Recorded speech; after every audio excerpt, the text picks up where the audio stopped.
베드로 전서입니다. 베드로 전서 1장입니다.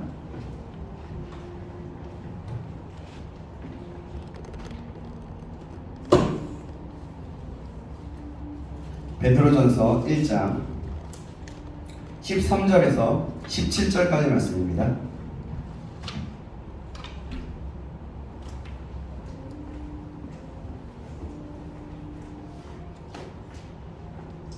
제가 가지고 있는 성경책 신약성경 375페이지, 376페이지 정도에 있습니다. 베드로 전서 1장 13절에서 17절까지 말씀, 377페이지까지도 있네요. 찾으셨나요? 베드로 전서 1장 13절에서 17절까지 말씀입니다.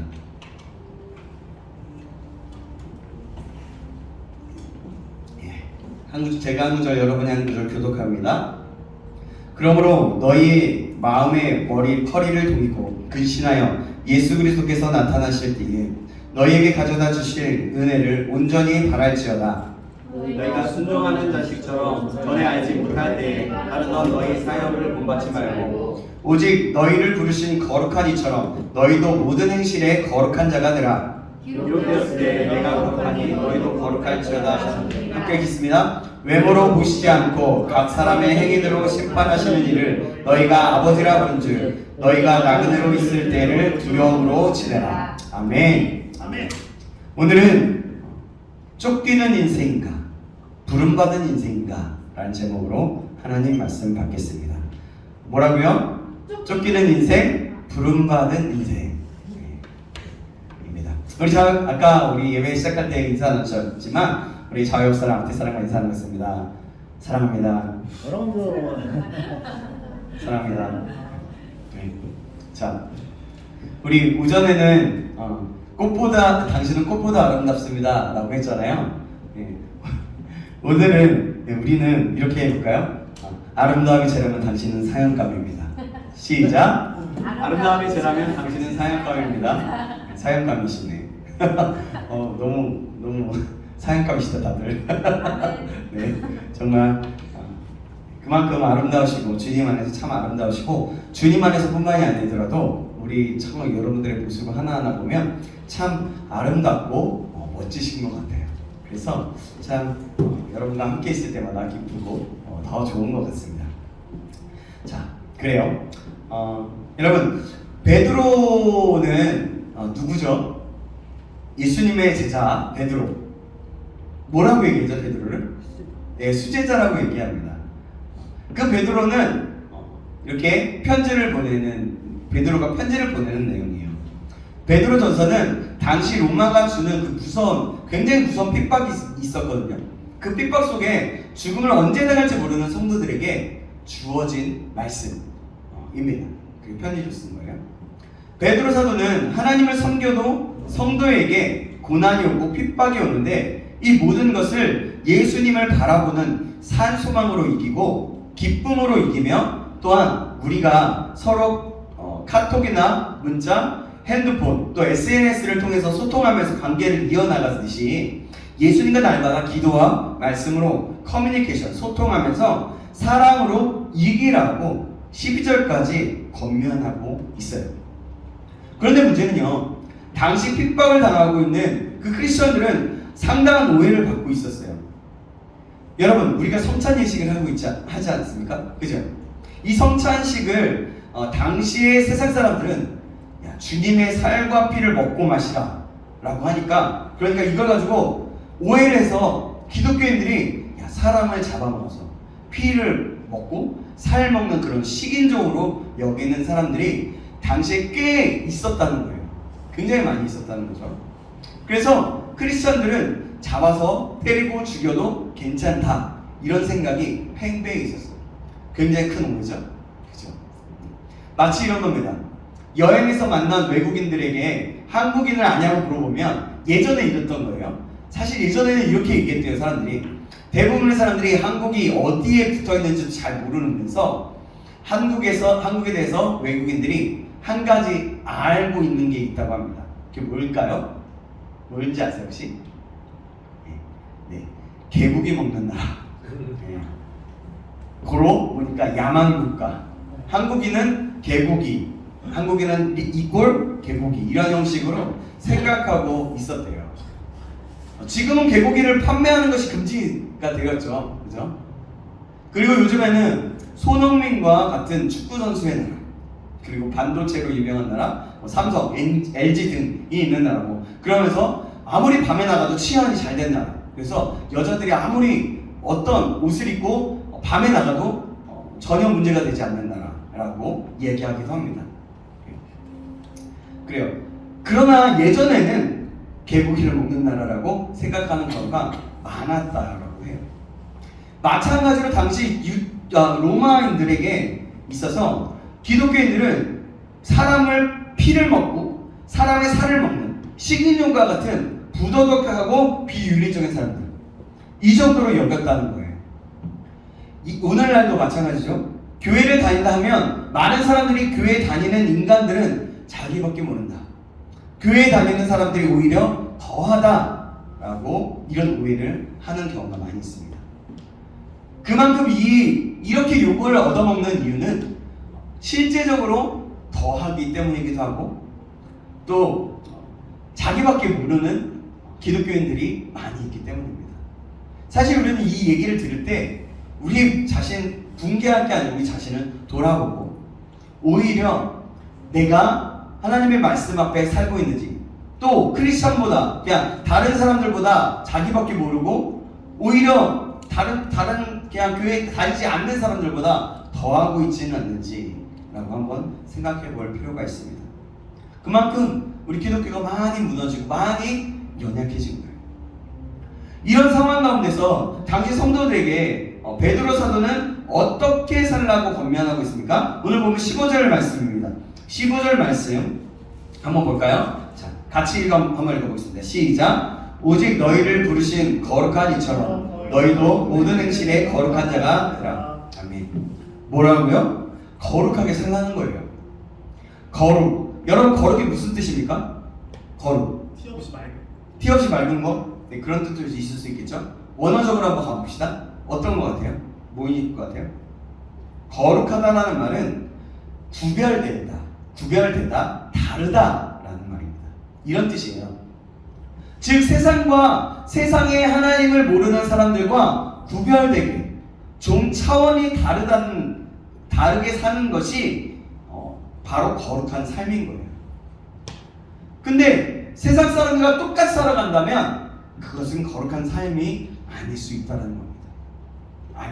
사실 아니다라는 거죠. 이런 얘기가 있습니다. 어떤 한 목사님이 한 분이 이런 예화가 있어요. 어떤 목사의 한 분이 사자에게 쫓기고 있었습니다. 잘 들어봐요. 되게 이 긴박한 상황에서 그 목사님은 뒤도 돌아보지 않고 뛰었으나 사자를 따돌리기가 점점 힘들어졌습니다. 게다가 앞은 막다른 길이었습니다. 그래서 목사님은 하나님께 기도를 드립니다. 하나님 아버지, 저를 불쌍히 여겨주셔서 저를 쫓아오는 사자를 크리스천으로 바꿔주십시오 라고 했어요. 그래서 이게 웬 말입니까? 달려오던 사자가 갑자기 멈췄습니다. 그래서 목사님이 이제 살았구나 비로소 한숨을 쉬며 주여 감사합니다 하고 있을 때 사자는 어떤 행동을 했을까요? 점잖게 목사님 쪽으로 다가와서 하늘에 기도를 드리기 시작합니다. 하나님, 오늘도 저희에게 일용할 양식을 주셔서 감사합니다. 네. 물론 웃자고 한 얘기입니다. 믿지 않는 이들은 어려움을 당할 때 당황하고 이리저리 뛰어다니지만 원망하고 불평하지만 예수님을 믿는 사람들은 하늘을 바라보며 기도하는 존재에게 세상과는 다른 구별된 사람들입니다. 아까 위에서 진짜 근데 하나님이 들으신 거 맞죠? 웃기죠? 바로 그러나 어쨌든 믿지 않는 사람들과 세상 사람들과 성도는 다른 구별된 사람이라는 뜻이라는 얘기예요. 성도라는 말의 뜻이 무엇입니까? 뭐냐면 이게 거룩할 성, 물이 도. 그래서 즉 세상의 사람들과는 구별된 하나님의 백성이라는 뜻이에요. 교회는 성전이라고 합니다. 왜냐하면 하나님께 드리기 위해서 세상의 다른 건물과 그런 것과는 구별된 건물이기 때문입니다. 그래서 교회를 성전이라고 얘기해요. 여러분 봐보세요. 이 책이 뭐죠? 성경책입니다. 그죠? 왜냐하면 여러분 이 성경책이 왜 성경책인가요? 하나님의 말씀이 기록된 세상과 다른 책과는 구별된 책이기 때문에 성경이라고 하는 거예요. 그러므로 거룩이란 세상과 구별됨을 가리킨다는 겁니다. 다름을 가리키는 거예요. 왜 베드로 사도가 성도들에게 거룩하고 다르게 살라고 말합니까? 예수 믿는 사람들이 거룩하게 세상과는 차원이 다르게 삶으로 말미암아 세상 사람들이 성도를 가리켜 무슨 시기적이니 이기적이니 하는 오해를 깨끗이 없애라는 말이에요. 그렇기 때문에 거룩하게 살라는 거예요. 그렇게 권면하고 얘기하는 겁니다. 그러나 세상 사람들은 아직도 우리를 손가락질해요. 그러면서 뭐라고 얘기합니까? 기독교를 멍멍도교라고 하잖아요. 그죠? 근데 이 이야기를 들으면 우리는 어떤 생각이 들어옵니까? 이 이야기를 들으면 맨 처음에 저는 이 이야기를 들으면서 왜 기독교래? 그러면서 막 화가 났어요. 근데 이걸 들으면 들을수록 다시 한번 돌아보게 되는 거예요. 왜 기독교라고 그럴까? 왜? 점점 하나님의 말씀대로 살아가는 그 능력 있는 거룩한 삶을 살아가는 사람들이 점점 줄어들고 있구나. 하나님을 믿는다고 교회를 다닌다고 하지만 교회만 다니고 있구나. 주님을 인격적으로 만나는 사람은 많이 없구나 라는 생각을 하게 되는 거예요. 그러면서 혹시나 말씀을 전하는 자이면서도 하나님의 말씀을 가르치는 자이면서도 그런 목사인 저는요 하나님 저도 똑같은 거 아니에요? 요즘 많은 사람들을 보면서 계속해서 저를 돌아보게 됩니다. 그 사람의 모습을 보면서 저의 모습을 자꾸 보게 되는 거예요. 그러니까 좀 거북해요. 좀 불편합니다. 좀 힘들어요. 왜냐하면 그 사람들의 모습이 저의 예전의 모습이기도 되고 지금 현재의 모습이기도 하고 또 다른 어떤 연약하고 부족한 사람, 어떤 사람은 되게 강하고 되게 좋은 사람들도 있지만 어찌됐든 그런 것들 사람들은 왜 객관적으로 볼 때 3자 입장에서 볼 때 더 잘 보잖아요. 그런 것처럼 그러니까 너무 불편합니다. 그러면서 하나님께 기도하는 거죠. 하나님 제가 똑같습니다. 저도 연약합니다. 저는 너무 부족합니다. 하나님의 은혜가 없이는 단 하루도 살 수 없는 존재입니다 라고 말하게 되는 것입니다. 그렇게 기도하게 되는 것 같습니다. 여러분들은 어떻습니까? 기독교라는 이 이름을 들으면서 여러분들의 마음은, 여러분들의 상황과 여러분들의 생각은 어떤 생각이 드십니까? 우리 자신을 돌아볼 수 있기를 간절히 소망합니다. 여러분, 세상의 모든 사람들은 살아가는 데 있어서 두 가지 삶의 방식이 있어요. 여기 있는 우리 모두도 예외 없는데 하나는 쫓겨다니는 삶, 그런 인생을 살아가고 있고요. 또 하나는 부름을 받은 인생으로 살아가는 사람이라는 거죠. 두 가지 삶의 방식이라는 거예요. 세상의 대부분의 사람들은 그 이유도 모른 채 어떤 목표와 목적을 향해 쫓겨다니는 인생을 살아가고 있습니다. 우리가 성도라고 하는데 우리 성도들도 예수님을 믿으면서도 쫓겨다니는 인생을 살기 쉬운데 그 증상은 무엇일까요? 쫓겨다니는 인생의 증상. 그것은 첫 번째로 먼저 쫓겨다니는 사람은 오직 성취함으로서만 만족을 얻는 거예요. 즉 이런 사람은 성취를 통해서 쾌감을 얻고 오직 목표 달성을 해야만 다른 사람의 칭찬을 얻을 수 있다고 생각합니다. 그래서 과정에는 관심이 없어요. 오직 목표, 결과, 성취가 중요하다는 겁니다. 이런 사람들은 서울을 가는 데 있어서도 과정보다는 오직 뭐로 가도 서울만 일찍 가면 된다라고 생각하는 사람들이에요. 그것에만 관심이 있는 거죠. 서울을 가는 데 있어서 아름다운 산과 강을 구경하고 또 맑고 푸른 하늘을 바라보며 마음의 여유를 갖는 것을 이런 사람들은 낭비라고 생각하는 거예요. 우리가 운전을 하고 차를 가다 보면 저 멀리 있는 산의 모습을 보게 되거나 저 근방에 있는 꽃들의 모습을 보면서 어떻습니까? 와, 아름답다, 너무 좋다, 이걸 사진을 찍어야 돼. 막 사진도 찍고 그렇지 않습니까? 근데 이런 사람들은 이게 필요 없다는 거예요. 이게 그냥 낭비라고 생각한다는 거예요. 오직 도착만이 전부일 뿐 여행 자체는 무의미하게 여기는 사람들인 거예요. 주로 일중심의 사람들이 많이 그러기는 합니다. 그러나 일중심인 사람들도 사실은 그런 것들이 일중심이었지만 때로 그곳에 가면서 얻는 것들을 많이 깨닫고 알게 됩니다. 그러나 이렇게 세상을 먼저 쫓겨다니는 사람들의 그 성취함만을 바라보는 사람들에게 있어서는 이 모든 것이 별로 무의미하고 가치가 없다는 거죠. 자, 두 번째로 인생을 쫓겨다니는 사람들의 특징, 두 번째는 항상 남의 평판에 집착을 하게 되는 거예요. 즉, 쫓겨다니는 사람은 자신이 하고 있는 일을 누가 알아줄까? 또 어떻게 하면 자기 분야의 높은 사람들과 눈에 들을 수 있을까 하는 데 관심이 듭니다. 그래서 사람들에게 그렇게 보이기 위해서 옷이나 행동이나 자기 위치를 아주 민감하게 표현하는 사람들이에요. 우리나라 사람들이 차 크기나 좀 더 번지르르한 것, 외제차 이런 것에 그렇게 민감한 이유가 있습니다. 그것은 뭐냐면 남의 눈에 쫓기는 사람이기에 그런 거예요. 여러분 생각해 보십시오. 여러분들의 친구나 또 여러분들의 주변에 돈은 없다고 하면서 외제차 끌고 다니는 사람 있잖아요. 알고 있는 사람은 혹시 있지 않습니까? 없으면 말고요. 네. 아니면 돈 없다고 하면서 큰 차만 끌고 다니는 그런 사람들 있지 않습니까? 어찌됐든 우리나라 문화가 바로 그렇다는 거예요. 외국 사람들이 우리 한국의 대학에 놀러오면 기절하려고 한다고 합니다. 왜냐하면 한국 여학생들의 대부분의 옷차림이나 화장으로 중무장한 그 얼굴을 보면 학생이 아니라 결혼식을 앞둔 신부의 모습이기에 그렇다는 거예요. 물론 우리 교회는 워낙 자매들이 다 이쁘니까 안 그러지만요. 근데 왜 그럽니까? 남의 눈과 평판에 쫓기는 인생이기 때문에 그런 겁니다. 남을 너무 의식한다는 겁니다. 그러면요, 쫓겨다니는 사람 세 번째, 그 특징이 무엇이냐면 절제되지 않은 팽창욕에 사로잡혀 있다는 겁니다. 무슨 말입니까?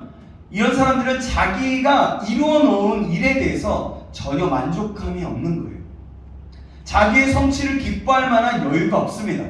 그리고 또 다른 목표로 금세 다시 끌려갑니다. 달려가는 게 아니라 끌려가는 거예요. A라는 목표를 달성했으면 금세 다시 B를 달성하러 가야 합니다. 그러니까 그러면서 다시 C가 끝나면 B, D, E, F, G, H, I, Z까지 막 계속해서 그는 결코 만족하는 법이 없이 더 능률적인 방법, 더 좋은 결과, 더 깊은 것을 추구하면서 살아간다는 겁니다. 영적 체험들을 추구하면서 끊임없이 긴장하고 계속 조바심 내는 가운데 인생을 끌려다니는 거예요. 깊은 영적 체험을 갖는 것은 좋은 겁니다. 그러나 이거에 너무 끌려다니는 겁니다. 크리스찬들이. 그래서 어떤 사람들은 기도원만 가고요. 어떤 유명한 목사님의 말씀만 쫓아다니고 어떤 정말 자기의 영혼에 만족할 만한 것만 쫓아다닌다는 거예요. 사실 이게 나쁜 것은 아니지만 이것 자체가 나쁜 것은 아니지만 이것으로 쫓겨다니고 계속해서 이것을 붙들고 있는 것이 잘못된다는 거예요. 그것은요, 말하자면 우리가 밥을 먹을 때 말하자면 가끔마다 특식인 거예요. 외식과 같은 거예요. 그런 말씀들. 우리의 진짜 밥은요, 우리 교회에 있는 하나님의 말씀을 듣는 것이 우리 진짜 밥인 거예요. 어찌됐든 그렇다는 겁니다. 자, 그러면 쫓겨다니는 사람 네 번째 특징은 전인적인 인격에는 별로 관심이 없는 경향이 있습니다. 이런 사람들은 성공이나 성취에 너무 몰입해 있기 때문에 일을 멈추고 잠깐이나 자기 내면에 자기의 인격이 과연 지금 자기가 하는 일과 호흡과 보조를 맞추고 있는지를 스스로 물어볼 시간도 없습니다. 그래서 이런 사람은 내면의 인격과 자기 외면의 활동 간에 점점 간격이 벌어져서 그렇게 벌어져 감으로써 나중에는 남을 속일 뿐만이 아니라 자기 자신도 속이는 거예요. 그리고 결국에는 성공의 지름길이라면 자기 양심을 속이는 일에도 무감각해지고 윤리적 타락도 감수하면서 결국에는 무서운 현실주의자가 되는 것입니다. 예전에 들었고 어딘가 실려 있었던 내용인데요. 서울대 교구 재직 중인 천주교의 신부님이 평화신문에 이런 말을 썼어요. 썼는 게 아니라 이런 기사가 났었어요. 허근 신부의 알코올 탈출기가 연재가 되기 시작하면서 화제가 되었다고 합니다. 이 글에서 그는 고백하기를 1980년 사제서품을 받은 뒤 추기경 비서와 서울 상계동, 명목동 등의 주임 신부로 활동해 왔었대요. 그러나 그는 그가 느끼는 날마다의 감정은 절대 고독이었습니다. 성직자로서 남에게 말하지 못할 고독한 일들이 많이 있습니다. 저는 목사이기에 또 어떤 분은 또 자녀이기에 또 어떤 분은 아내이기에 또 사랑하는 가족에게서 어느 정도 그런 면을 해소할 수가 있겠죠. 또 사랑하는 여러분들을 보면서 저는 그런 일들을 해결하기도 하고 때로는 그로 인해서 어렵고 외롭기도 합니다. 그러나 그때 독신이었던 그 허신부님이 절대 고독을 이기기 위해서 택한 방법은 술이었답니다. 그는 고백하기를 한때 술을 먹으면 앉은 자리에서 소주 8병, 맥주 24병을 위에 쏟아 부어놓곤 했다고 합니다. 그리고 그 술은 이슬비가 몸을 적시듯 서서히 나의 몸을 파괴했고 결국에는 영혼까지 무너뜨렸다라고 고백했습니다. 무슨 이야기입니까? 그는 고독을 해소하기 위해 그것을 위해 목표를 위해서 자기의 내면을 들여다볼 여유가 없었다는 거예요. 고독하니까 그 고독을 달래기 위한 목표라면 성직자임에도 불구하고 양심과 인격의 소리에도 무감각해지도록 술에 끌려 다녔다는 것입니다. 바로 이 모습이 끌려다니는 인생의 모습이에요. 여러분들 혹시라도 여러분들 가운데 이런 모습이 있다면 다시 한번 우리의 내면을 돌아보고 이 내면에 그 부족하고 헛헛하고 그 결핍 가운데 그것을 결핍이라고 하는데요. 그 결핍 가운데 다른 것으로 채우지 말고 하나님으로 채우시길. 그래서 하나님 앞에 하나님의 말씀 앞에 비추어서 내 내면 객관적으로 하나님의 말씀을 비춰볼 수 있기를 간절히 소망합니다. 그럼 쫓겨다니는 사람의 특징 5번째는 사람을 다루는 기술이 서툴고 미숙하다는 겁니다. 왜 그럴까요? 선천적으로 사람과 원만히 지내는데 문제가 있어서가 아니라 항상 사람보다는 일이 중요하기 때문에 그렇다는 겁니다. 되게 반복되고 계속해서 이어지는 말 같아요. 그래서 이런 사람들은 자기 목표에 별로 도움이 안 된다 싶으면 주위의 사람들에게 매우 무관심할 뿐만 아니라 그들을 장애물로 여겨버립니다. 그러므로 대부분의 사람들은 이 쫓겨다니는 사람들을 이렇게 평가하면서 적개심을 가지고 그를 떠나게 됩니다. 이 사람과 일하기란 참으로 비참한 일이지만 이 사람은 틀림없이 그 일을 해내고 말 거야. 그러면서 나쁜 놈 하며 일을 갈고 떠난다는 거예요. 에이 나쁜 놈. 일밖에 모르는 놈이야. 일밖에 모르는 XX야. 이러면서 간다는 거죠. 여러분 주위에 혹시 다른 사람들이 나에게 반감을 품고 어떤 일이 품고 떠나는 일이 잦습니까? 바로 내가 쫓기는 사람이기에 그렇습니다. 그러므로 여러분 작은 이익보다는 사람을 선택하시기 바랍니다. 주님께서도 온 천하보다 한 사람이 귀중하다고 분명히 말씀하시면서 한 생명을 소중히 여겼어요. 천하보다 귀하게 여겼어요.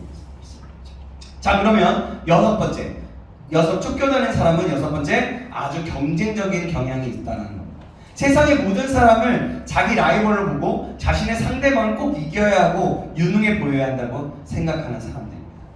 또 일곱 번째는 반대나 불신에 부딪히면 언제든지 폭발할 수 있는 격렬한 분노를 품고 있기도 하다는 것입니다. 즉, 사람들이 자기의 의견에 동의하지 않거나 개선안을 내거나 또 비판의 빛을 조금이라도 보이면 무섭게 분노를 폭발시키는 사람입니다. 마지막으로 쫓겨다니는 사람의 특징 여덟 번째인데요. 비정상적으로 바쁘다는 겁니다. 비정상적으로. 늘 바빠요. 항상 바빠가지고 가족관계, 친구관계 같은 일상적인 관계, 그리고 심지어는 하나님과의 관계는 말할 것도 없고 그들을 자신과의 관계마저도 돌볼 겨를이 없게 되는 겁니다. 왜냐하면 쫓겨다니는 사람들은 항상 뭔가를 계속해서 성취해야 하니까 계속 바쁘게 돌아다녀야 한다고 강박관념에 사로잡혀요. 그래서 자신의 꽉 짜인 그 스케줄을 가지고 사람들에게 인상적으로 보이려고 한다는 것입니다. 그런데 자기의 최대의 관심사에는 하나도 안 보합니다. 여러분, 여러분이 속해 있는 20대에 제일 관심 있는 것은 무엇입니까? 보통 얘기하면 직장도 있지만요, 대부분은 연애, 이성 아니겠습니까? 그렇지 않아요? 요즘애들은 직장이 없어서 연애도 못해. 진짜. 네. 근데 대부분의 직장 얘기를 하다가도 이성 얘기를 하면 귀가 쫑긋 쓰고 눈이 반짝반짝입니다. 남자 얘기, 여자 얘기, 결혼 얘기만 하면 눈이 휘둥그레지면서 집중하게 돼요. 지금 오히려 20대 때 그런 사람들 있지만 30대는 직장이나 이런 것에 관심이 있고 또 결혼 뭐 이런 것들, 그 30대도 마찬가지예요. 어쨌든 그 시간들은 점점 이렇게 계속해서 더 늘어가고 있는 것 같아요. 40대가 되면 먹는 데 관심이 많습니다. 밥만 먹는 얘기를 합니다. 그리고 몸에 건강한 거 이런 거에 힘씁니다.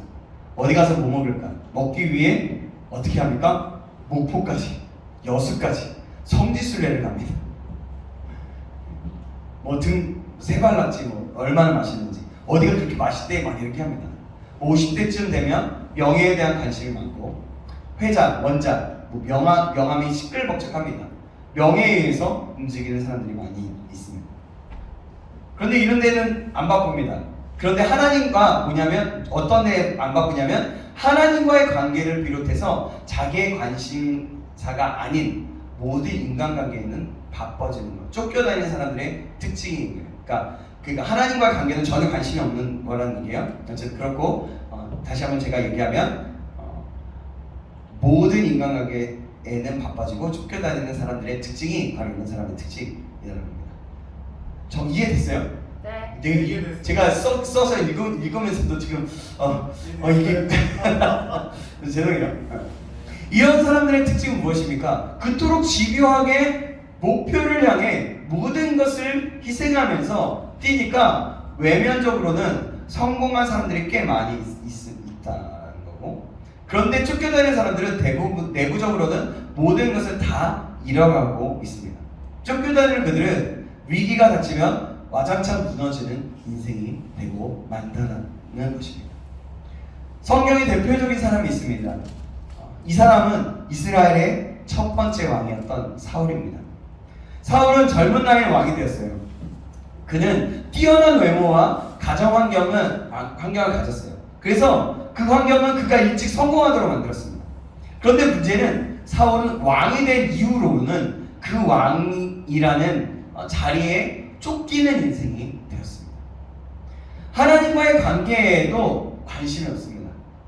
다른 사람이 자기의 왕위의 유지에 방해되면 그가 사위라고 창으로 찔러 죽이려고 합니다. 마음이 조급한 거예요. 분노를 폭발하는 겁니다. 그리고 말년에 원수를 찾느라, 또 원수를 자기가 생각하는 그 원수들을 찾느라 숲속을 헤매는 그 자제력을 완전히 상실한 인간이 되고 결국에는 비참한 최후를 맞고 말았습니다.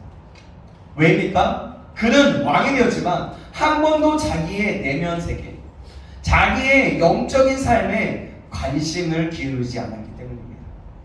한 번도 하나님 앞에서 진지하게 자기를 정리하고 되돌아볼 시간을 갖지 못했기 때문입니다. 그러면 쫓겨다니는 사람의 반대편에 누가 있을까요? 아까 얘기했죠? 누구예요? 부름받은 사람입니다. 부름받은 사람의 대표적인 모델은 세례 요한이에요. 세례 요한은 어떤 사람이었어요? 광야에서 외치는 자의 소리, 광야 외치는 자에게 너희는 회개하라 천국이 가까웠느니라 하면서 선포하면서 예수님을 소개하고 예수님이 오신 길을 예배합니다. 그 예수님을 소개하던 세례 요한에게서 우리는 부름받은 사람의 특징을 찾아볼 수가 있어요. 먼저 부름받은 사람의 특징은 자신이 천직임을 의식한다는 거예요. 즉 쫓기는 사람은 뭔가 소유하려고 발버둥 치지만 부름받은 사람은 소유하려 하지 않고 하나님의 뜻에 따라 그것을 관리하는 사람이에요. 관리자라는 거죠. 그리고 쫓기는 자는 뭔가를 소유하면 그것을 지키려고 발버둥 치지만 부름받은 사람은 자기가 소유한 것을 잃더라도 내면 세계는 더 강해진다는 사실입니다. 대신에 쫓겨다니는 사람들은 자기가 애착을 느끼는 것들을 잃으면 절망합니다. 그러나 그런 사람, 부름을 받은 사람은 아니라는 겁니다. 부름받은 사람의 두 번째 특징은 자신이 누구인지 정확히 알고 있습니다. 세례 요한은 자기를 따르는 그 사람들에게 자기는 메시아가 아니라고 분명하게 몇 번이나 얘기했어요. 메시아라고 생각하고 추종하면서 막 따랐지만 아니다 라고 얘기했습니다. 그럼 세례 요한은 누구라고 스스로 생각했겠습니까? 아무리 여러분 세례 요한이 지금으로 말하자면 영적인 뭔가 태어난 선지자라서 오빠 부대들이 자기의 이름을 연호하면서 따르더라도 자기는 예수님을 소개하는 사람이라는 사실을 분명히 알았다는 거예요. 그런데 쫓기는 자들은 자기가 누구이냐와 무엇을 하고 있느냐의 구분을 하지 못합니다. 그래서 쫓기는 사람들은 인기가 올라오고 자기 목표를 달성하면 자기가 누구인지를 잊어버리고 예수님의 자리에 서려고 한다는 거예요. 그러나 세례 요한은 자기가 누구인지 잘 알았어요. 어떻게 세례 요한은 항상 자기가 누구인지 평생 잊지 않을 수 있었습니까? 어떤 분은 이 상황을 표현하기를 군중이 울리는 박수 갈채보다 그의 내면을 울리는 하나님의 음성이 더 컸을 것이다 라고 했어요. 우리가 서로에게 소통하기 위해서 전화를 하죠. 카톡이나 또 SNS에서 여러 가지 소통을 하죠. 그렇듯이 하나님과 날마다 세례 요한은 기도로서 소통하고 있었다는 겁니다. 이렇게 기도와 말씀으로 하나님과 소통하는 인생은 자기가 누구인지를 분명히 알고 자기의 위치를 지키게 되는 겁니다. 세례 요한이 그랬다는 겁니다. 그러면 부름받은 사람 세 번째 특징, 마지막 특징인데요. 자, 이제 다 왔어요. 요동치지 않는 목적 의식을 갖고 있는 사람들입니다. 즉 세례 요한은 자기 역할을 세상에서 잊어본 적이 한 번도 없었어요. 쫓기는 사람들은 자기가 주인공이 되려고 발버둥치려 했지만 세례 요한은 자기가 예수님의 들러리라고 하는 사실을 결코 잊어본 적이 없다는 것입니다. 그러기에 세례 요한은 예수님을 소개한 뒤로는 조용히 기꺼이 역사의 뒷길로 퇴장하고 있음을 보게 됩니다. 쫓기는 사람 같으면 자기가 인기가 좋으니까 자기가 메시아가 되려고 했을 겁니다. 아니면 예수님이 메시아였으니까 어떻게든 예수님처럼 예수님의 빌붙어서 살려고 했을 수도 있었을 겁니다. 그러나 그는 퇴장했어요. 자기의 목적이 예수님은 흥하게 하고 자기는 망하는 것임을 알았고 그렇게 살면서 끝까지 자세를 견지할 수 있었습니다. 사랑하는 여러분은 과연 어느 쪽의 사람입니까? 쫓기는 인생입니까? 아니면 부름받은 인생입니까? 다음 질문에 스스로 한번 대답해 보시면 내가 어떤 부류에 속해 있는지 금세 알 수가 있습니다. 자, 이런 거예요. 무엇이 여러분으로 하여금 쉬지 않고 움직이게 하고 있는가? 질문하는 거예요. 여러분은 왜 그런 일들을 하고 있습니까? 그런 일을 통해서 과연 무엇을 얻기 원하십니까? 그리고 그 모든 것을 빼앗기면 여러분은 어찌 반응하시겠습니까? 여러분, 성경은 부름받은 인생을 사는 사람들의 사람을 거룩한 인생, 거룩한 삶을 사는 사람이라고 말씀합니다. 부름받은 인생, 거룩한 삶을 사는 사람들의 가장 큰 특징은 자신의 성취나 직업상의 안정과는 무관한 그리고 평안함이 있습니다. 많은 세상의 사람들이 직업을 잃고 자기의 성취한 것을 잃으면 정신적으로 전신불구자가 되는 경우가 많이 있습니다. 그래서 직업을 잃었다고 절망하고 사랑하는 사람과 헤어졌다고 절망합니다. 그래서 자살을 하기도 하고요. 그리고 아무것도 하지 않으려고 합니다.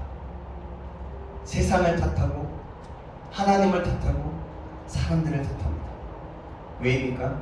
그 이유는 그들이 자기의 영적인 내면이 아니라는 일, 보이는 현상이라는 기반 위에 그들의 삶을 쌓았다는 것을 보여주고 있기 때문입니다. 바로 그들이 그런 겁니다. 사랑하는 여러분, 하나님은 우리가 쫓기는 인생이 아니라 거룩한 인생, 부름받은 인생을 살아가기를 원하고 계십니다. 우리는 대부분은 쫓기는 인생을 살아가고 있습니다. 이거는 인정할 수밖에 없는 것 같아요. 그럼 어떻게 해야 쫓기는 인생이 아니라 부름받은 인생을 살 수 있습니까? 어떻게 해요? 하나님과 날마다 시간을 갖는 겁니다. 날마다 하나님께 시간을 내어드리는 겁니다. 그리고 외부의 여러 활동으로 헝클어진 여러분의 내면 세계를 정돈하는 겁니다. 하나님 앞에서 기도로 정돈하고 말씀으로 정돈하고 그리고 예배로 정돈하는 겁니다. 저와 여러분이 이렇게 하나씩 정돈해 나가시기를 주님의 이름으로 축원합니다. 제자훈련이 다시 시작됩니다. 오늘은 전체적인 흐름을 나누며 나갑니다. 제자훈련은 여러분들의 내면을 보며 하나님께로 나아가게 되는 시간이 될 것입니다. 전에 여러분들이 그랬던 것처럼 지난번에 했었고 오늘도 있었습니다. 그런데 이번에는 그 은혜로 끝나지 않기를 바랍니다. 그때 짤막한 그리고 짤막하고 한 몇 주? 한 달? 이렇게 보내고 끝나지 않기를 바랍니다. 더욱더 하나님 앞에서 깊이 반응하시고 적용하는 씨름을 하십시오. 이런 씨름이 없다면 성장은 더디게 되거나 멈추게 됩니다. 우리의 신앙에서 믿음의 신앙의 씨름이 없으면 우리는 퇴보되게 되어 있습니다. 그 자리에서 멈추는 것은 곧 퇴보이기 때문에 여러분 성장하고 싶으십니까? 여러분 성장하고 싶으세요? 네. 아멘. 우리가 부르심을 받은 사람의 인생처럼 살고 싶으십니까? 하나님께 시간을 내어 드리고 싶으십니까? 네. 그렇다면 이번 제자훈련 두 번째 시간에 최선을 다하십시오. 해보았으니까 경험은 있으니까가 아니라 나의 인생의 터닝 포인트를 만들어 보십시오. 하나님이 하실 거지만 내가 어떤 마음으로 어떻게 적용하고 어떻게 반응하느냐 그것은 더 중요합니다.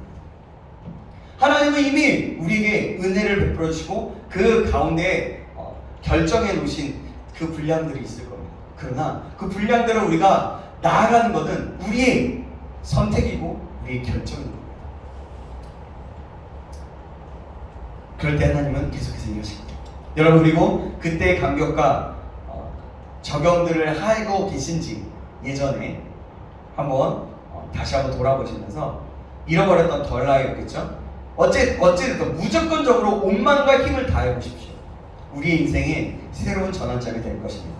내면 세계를 정돈하고 기도로 나아가고 말씀으로 정돈되는 삶이 올 것입니다. 우리 모두가 전심으로 함께 그 자리에 동참되어지고 함께 하시기를 간절히 소망하며 다시 한번 주님의 이름으로 축원합니다. 그리하여서 저와 여러분 모두가 쫓기는 인생이 아니라 날마다 기도로 말씀으로 자기 내면 세계를 돌아봄으로 부름받은 인생, 거룩한 인생을 살아가는 귀한 주님의 사람, 주님의 하나님의 성도들이 거룩한 성도들이 되시길 주님의 이름으로 축원합니다. 기도하겠습니다.